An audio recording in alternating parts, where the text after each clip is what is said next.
Une célébration pour demander pardon. Près de 8 siècles après le massacre des Cathares, l'Église catholique d'Ariège a souhaité une cérémonie de repentance, ici, dans le petit village de Montségur, théâtre d'un drame aujourd'hui presque oublié. Il semblait nécessaire de déposer un baume de demande de pardon, d'excuses adressées de la part de membres de cette communauté d'il y a 8 siècles, qui n'est pas la même qu'aujourd'hui, capable de dire « bon, c'est vrai que nos ancêtres n'ont pas été très brillants et on se demande encore aujourd'hui comment ils ont pu d'un côté lire l'Évangile et de l'autre côté choisir de faire mourir par le feu un certain nombre de personnes comme dans ces bûchers de Montségur ». Un bûcher gigantesque, ici même, au pied des murailles du château. Le 16 mars 1244, près de 200 cathares ont été brûlés vifs.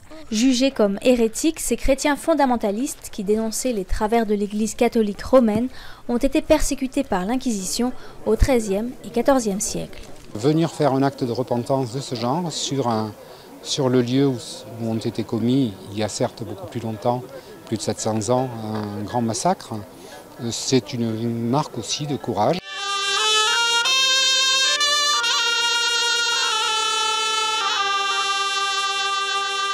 Nous sommes très respectueux de cet effort.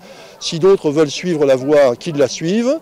De toute façon, pour nous, nous sommes tous des frères. Tous des frères, car cette demande de pardon a une portée universelle. L'héritage cathare s'est répandu bien au-delà des murs de Montségur. C'est l'acceptation de la différence.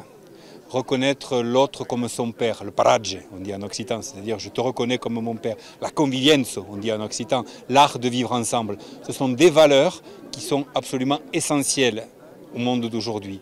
Et Montségur dit tout ça. Une démarche unique, une première, l'Église catholique qui demande pardon pour les croisades des Albigeois. Même si, c'est vrai, la démarche n'engage que l'Église d'Ariège.